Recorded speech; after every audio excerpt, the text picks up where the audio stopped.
Don't fall over. Hello, family members. This is going to be a little bit different than usual.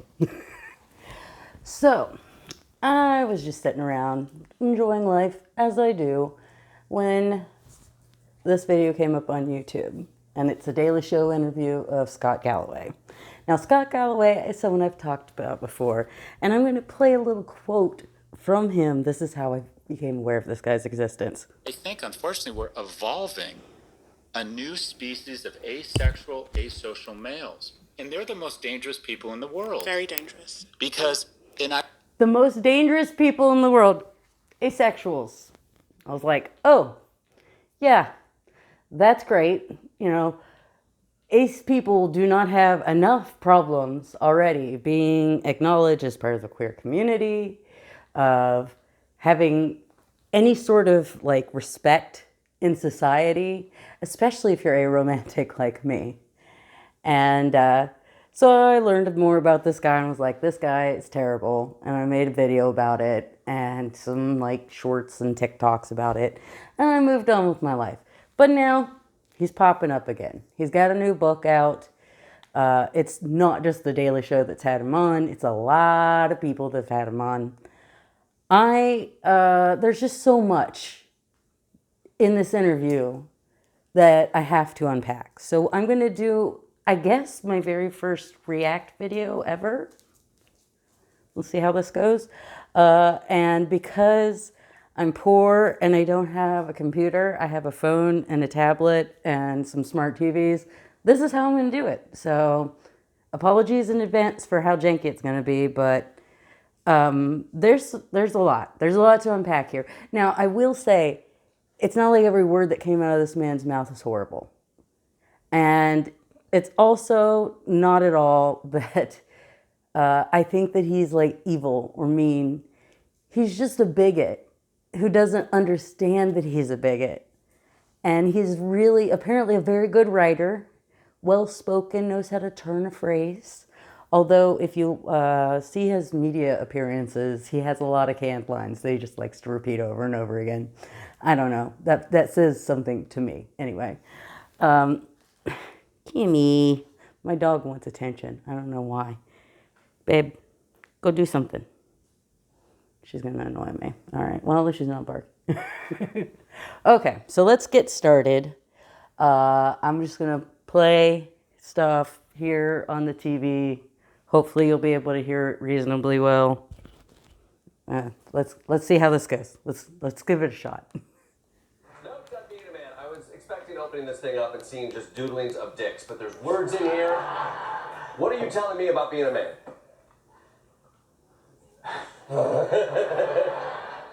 That masculinity is a wonderful thing. We all need a code, and some people get that from religion, their family, the military. I think a lot of young men are lacking a code, and that masculinity can be a wonderful code that helps young men lean into some of the things they feel more inclined to lean into, be a provider.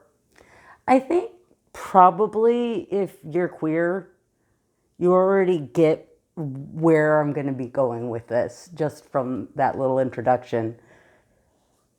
When he's speaking about masculinity, he's speaking about traditional masculinity. It seems to me that what he would like to do is he would like to separate that in some regard from toxic masculinity, which I guess, is a good thing. Less toxic masculinity would be very nice. But it's a very surface level understanding. And I'll unpack more of that as we go through, but if that didn't raise your hackles a little bit, this video is for you. If that first statement there didn't make you go, oh geez, no. This is for you, honey. This is for the people who are in the queer community but don't understand all the little nooks and crannies. And this is for people who are our allies, who don't understand all the nooks and crannies. So, we're going to be experiencing an awful lot of aphobia, or bigotry against asexual people. We're going to be experiencing a lot of aerophobia, bigotry towards aromantic people like myself, a lot of heteronormativity, a lot of expectation that people just naturally want to follow into normal gender roles, really bad overgeneralizations about how humans like mature and like biological things. We're going to get into it. I'm going to be showing you these specific examples. Let's do this. Be economically viable. I think in a capitalist society that it makes sense up front to assume at some point you need to take economic responsibility for your household, which sometimes means getting out of the way and being more supportive of your partner who might be better at that whole money thing. This is a little bit of like faux, pseudo feminism. You know what I mean. Anyway, what he's saying is that men shouldn't be, intimidated if their partner makes more money than them, which is true. That's a true statement. But in this context, basically what he's saying is like, I'm trying to empower women by focusing on men. Put a pin on that. We're going to come back to that. The whole point of prosperity, the whole shooting match, that's the means, but the ends is to immediately pivot to the second stool of masculinity, and that is to be a protector. If you think about the jobs that we associate with masculinity, military, fireman, cop, at the end of the day, they're protecting. And I think the most disappointing thing about some of the men we would naturally look to as role models for masculinity, whether it's the wealthiest man in the world or the president, they've skipped the whole protection part. I think that being sued concurrently by two women for sole custody of your child because you haven't seen that child, or cutting off aid to HIV positive mothers, could not be any less masculine. So. Okay. So he's basically really leaning into gender essentialism.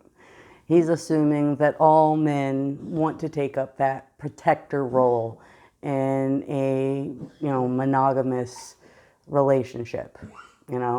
I don't know that the way that he describes things entirely rules out people who are gay or bi, but he really talks about things in a heteronormative way, where when he talks about men being in relationships, the automatic assumption that the partner is female is just right there. That's a standard thing. He's not even going to consider that the man's partner may not be female, intersex, male, anything, non-binary, whatever. So this is, he's making an argument that I think sounds reasonably understandable. I mean, he's got this crowd cheering for him. Jordan Klepper seems to be very impressed with him, which is sad to me because I do like Jordan Klepper. And by the way, he looks so good in this suit and tie. I don't know what the heck the wardrobe department is doing there, but it just made his eyes pop. I'm sorry. I have a thing about aesthetics and stuff. Sorry, got to move on. All right, so let's go back to this. And then, sorry for the word salad. And then finally, and this is more controversial, procreation. I think we need to stop pathologizing young men's desire to have relationships and want sex. I think that. Are you kidding me? In what world do you live in, Scott Galloway, where there isn't a pressure for men to have relationships, get married, have babies? Like, that is the expectation that is placed on people. What you're talking about is literally the opposite of reality. You're saying that there's some sort of stigma for a young man to want to be in a relationship and have a kid. Are you kidding me?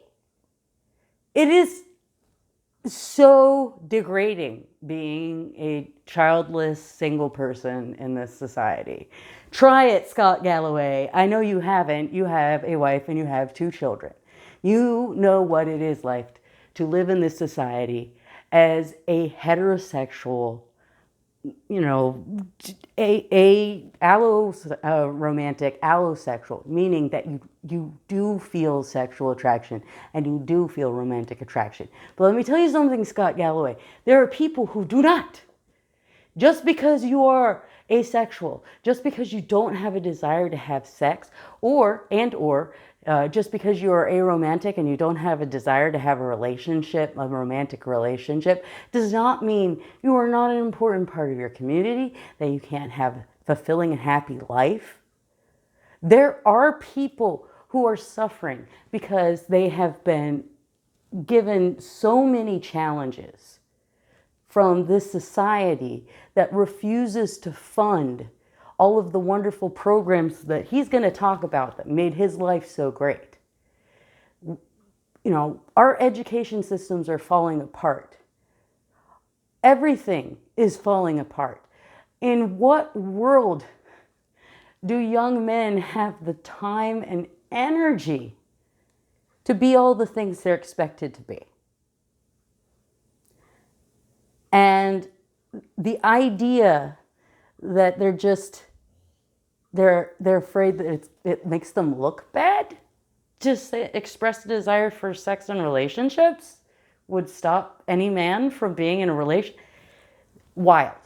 This man says this with his full voice on national TV, and I'm betting that he probably said some variation of that on dozens of other podcasts and morning TV shows and whatnot. So infuriating. It is so easy for this man to ignorantly talk about things that he does not understand, that just sound pretty good because he's, again, a good writer, good with words. And somehow he gets to go on TV and spread his word everywhere. But people like me who actually know more about what he's fucking talking about, who's gonna listen to me? If I get a few dozen views on this video, I will be extremely pleased. I don't necessarily get that. Okay? Why is he getting this platform when he doesn't know what he's talking about? Okay. Sexual desire among young men is fire. It can be destructive, but I also think, for the most part, it's a wonderful thing that, if channeled correctly, makes you want to be a better man, make you want to dress well, make you want to be in better shape, make you want to have a kindness practice, make you want to demonstrate intellect, demonstrate humor. There's nothing wrong with getting out there and wanting to meet people and have a wonderful partner. And quite frankly, stop watching porn and get out there and make your own family. See here, this is the thing. There's so many scapegoats this man is going to throw out. Porn is going to be one of them. Oh, the reason that people are unable to have healthy long-term relationships where they buy a nice house and have children is because they can watch porn. As if porn didn't exist until recently. I mean, it's absolutely ridiculous to me. Because I know that when people want porn, they find ways to get porn. They do. That's why there's always porn, no matter how hard, moral purist type people try to suppress porn. It never goes away because people will find a way to watch it. So we've always had it. It's not going away. This is nothing new. Why are you blaming porn? Oh, because you don't personally want or need porn as part of your sex life, and so you feel okay to judge other people who do? Really? Okay. I'm glad you brought that up because I wanted to talk about young boys having sex. So I'm glad.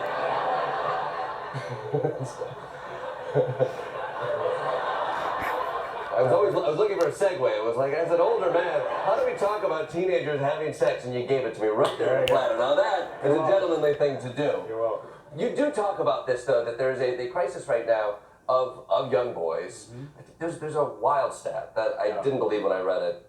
It's something like 45% of boys between the ages of 18 to 25 haven't asked a woman out face to face. That's right. Is that right?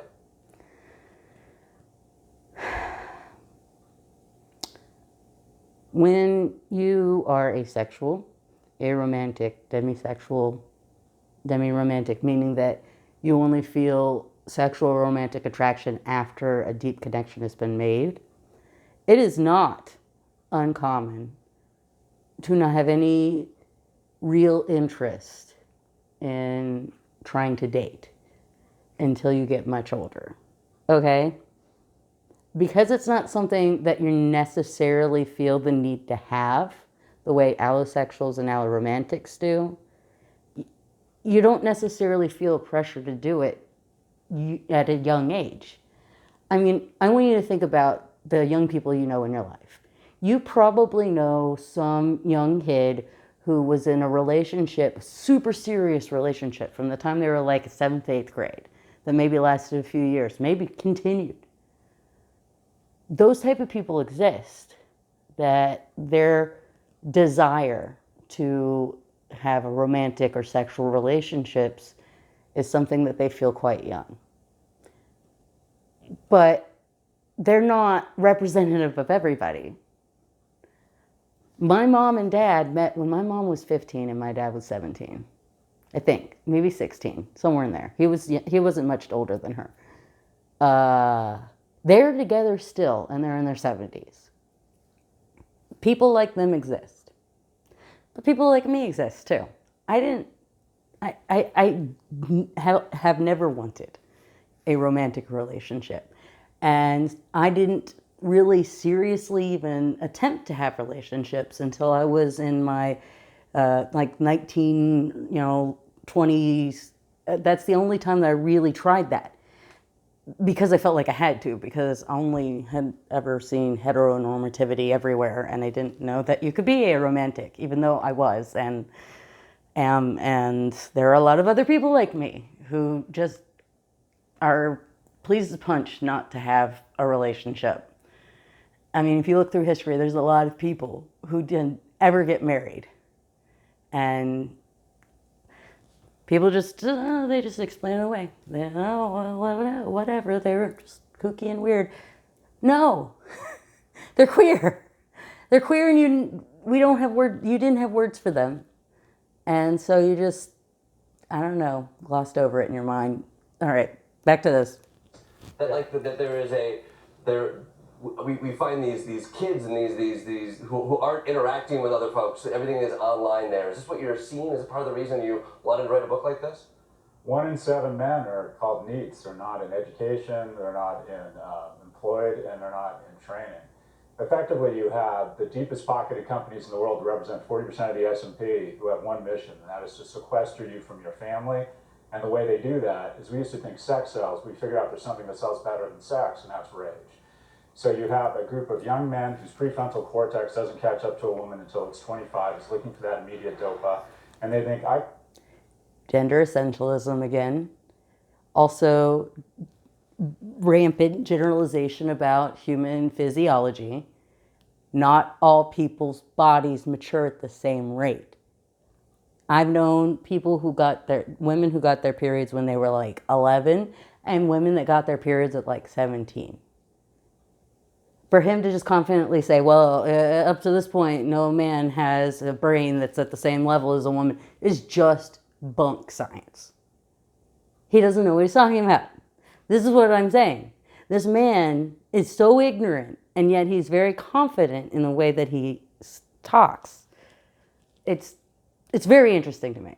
I also like that Klepper's question was about internet relationships as opposed to in-person relationships.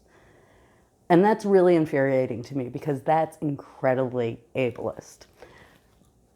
If you have social anxiety, if you have physical disabilities that make it difficult for you to physically be where other people are, your relationships may all be over the internet. And they're not lesser. They're not less important. They're not less intense. They don't mean less. just because most of the interaction happens online. Oop, careful there. But it's just a casual implication that's just put in there that completely erases the experience of an awful lot of people in this country. All right, back to it. You can have a reasonable facsimile of life online. Why go through the pecking order of having friends when I have Discord and Reddit? Why go through the BS of putting on a tie and navigating the corporate world when I can trade stocks or crypto on Coinbase or on Robinhood? And why would I go through the humiliation, the expense, the rejection, the perseverance of trying to establish a romantic relationship when I have life like porn? Big tech is not our friend. The bottom Porn is not a substitute for a relationship. You have sexual needs and you have emotional needs. And porn can help you with your sexual needs, sure. But it can't help you with your emotional needs. And the idea that anyone sincerely thinks that, oh, okay, I can just watch porn. I don't want to ever have intimate, emotional connection to a person. It's really infuriating because it's really hard to get people to understand about the split attraction model, where your sexual attraction and your romantic attraction may not match. It is possible for you to be romantically attracted to men or women or anyone with having zero sexual attraction.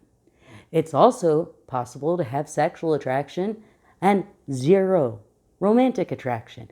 And it's also possible to be sexually bi, but romantically hetero, or any combination of those things.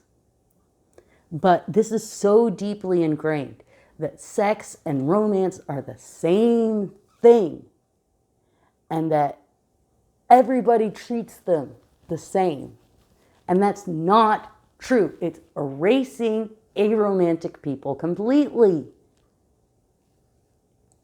Okay. Well, especially aromantic people like me who are not also asexual. I'm sorry, people sexy, I'm gonna say. line is they are doing everything they can to sequester you from the most meaningful and important thing in your life, and that is relationships. Get off your phone. Get out. No. What they're trying to do is make as much money as they can as fast as they can. And they want to be able to do whatever they can to squeeze consumers and workers alike. And it has nothing about them trying to sequester you away from anything. They don't care about your life at all, except for how it benefits them or doesn't financially. I'm sorry. This is ridiculous. This is some conspiracy level shit. This is, there's some all-powerful group out there that's trying to control the population kind of shit.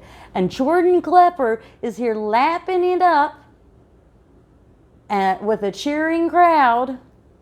What a great thing to have seen on my YouTube feed. I'm so happy that this happened to me. Okay, next. How much of it is big tech? People talk about this crisis of masculinity right now. They talk about culturally, politically. But if you look at it, so much of big tech is taking away jobs from kids. Yep. It's sending kids into their phone towards pornography. They're grabbing all that attention. Like, is big tech 80 to 90% of this issue, this crisis of masculinity? I think it's a big part of it, but it's a multidimensional. Let me just be an equal opportunity. Scapegoat, phones and porn. A lot of men aren't stepping up. The single point of failure, if you were to reverse engineer to the point where a boy comes off the tracks, it's when he loses a male role model. We have the second most single parent homes in the world behind Sweden. What's interesting is that a girl in a single parent home has the same outcome, same rates of college attendance, same income. When a boy loses a male role model, at that moment, he becomes more likely to be incarcerated and graduate from college. What it ends up is that what You know what's interesting about that is that's generally true. Girls, women are more likely to go to college, and men are more likely to be incarcerated, just generally. So, I don't know about the exact statistics that he's citing right there, but I don't know. Seems like there might be more to unpack there if I had the time. Boys Got are other stuff to physically deal with. stronger. They're emotionally and mentally much weaker. So the Gender essentialism. Men are stronger, but they're emotionally weaker. That is bullshit. I want you to look at Alona Meyer, you know, this huge rugby player woman, and tell me men are stronger than women. That's not how it works. Okay, you gather all the men on the world, all the women on the world, and you add up their strength, physical strength. You're going to be like, oh, men have an advantage. Sure. As a collective, sure. But every single individual is an individual. And there are men who are physically not very strong. And that's fucking fine. Okay? This is, again, an ableist thing. This is a thing. There are so many reasons why a man might be in small stature or weak. Some of it's medical condition, sometimes it's disability, and sometimes it's just genetic luck of the draw, okay? That's just the way it works. There are men who are fucking huge. There are women who are fucking huge. If you get the hugest man and the hugest woman, is the hugest man probably going to be bigger than the hugest woman? Sure. But that hugest woman is going to be huge compared to a lot of men, okay? And the idea that he just casually, men are emotionally weaker, that's bullshit. Men are just fucking human beings. They're not little doo-doo babies. They have the same emotional intelligence, the same emotional strength as women, distributed as it is between individuals. There's no difference. That's ridiculous. Now, you could argue that our society makes it difficult for men to be emotionally healthy, which I believe is true, because they discourage men from feeling anything other than anger or happiness. They are allowed, I guess, to feel happiness. But sadness, you're not allowed to feel sad. Contemplative, you're not allowed to feel contemplative. Humble, you're not allowed to feel humble.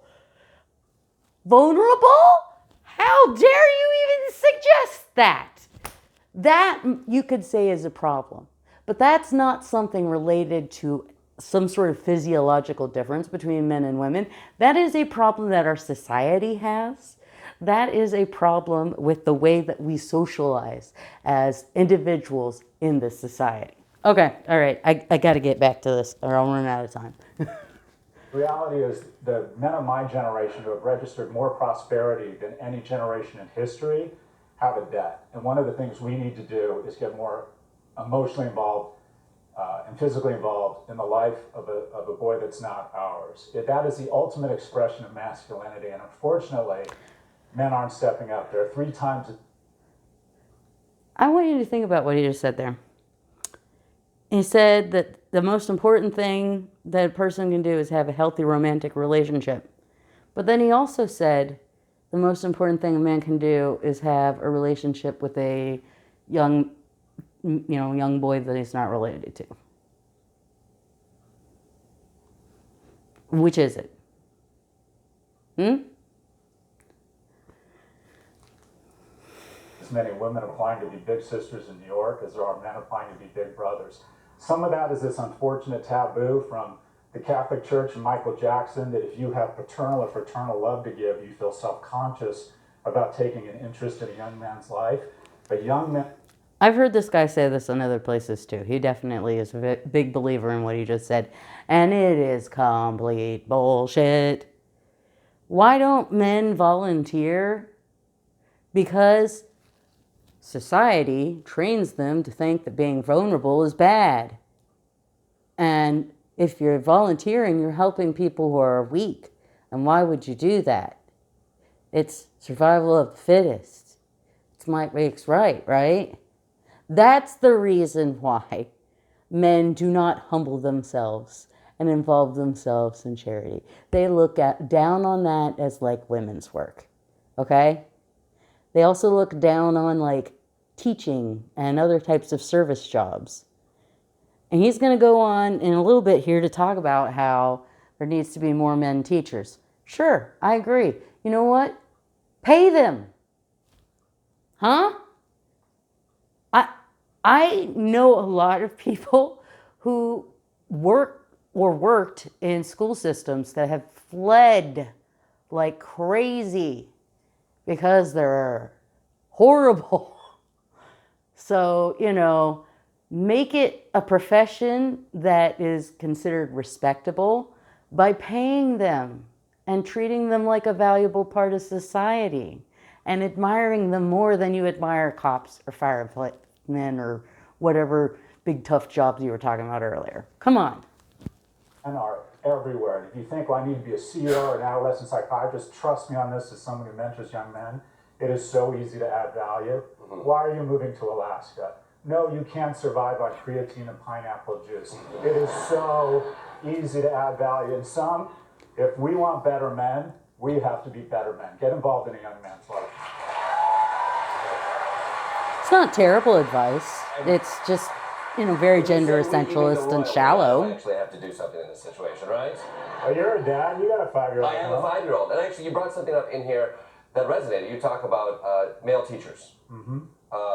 My son hasn't had a male teacher yet. He's had many teachers and no male teachers. I think, where do you see that role for men, like both in our society, like what job should they be looking for, and also as mentorship? You speak of mentoring yourself, friends, kids. Is that what you're saying? Just on a social level, people should be reaching out to other kids who need that role model? Well, you mentioned education. 70 to 80% of primary school teachers are female, right? And on a risk-adjusted basis or behavior-adjusted basis, a boy is twice as likely to be suspended for the same behavior, a black boy 5 times as likely. So we have to get more. That was just a non sequitur. It didn't occur to me the first time I listened to it, but he was talking about teaching. But then he talks about punishments for kids in schools. So that's not anything about teaching. It's just random statistics, I guess. Make himself sound smart, maybe? I don't know. My dad was a teacher. My dad was an elementary school teacher. My dad taught kids with profoundly mentally impaired or other types of very, very strong or very high support needs types of disabilities. Blind, deaf, seizures, non-ambulatory, unable to toilet, having to have feeding tubes, all of that, okay? My dad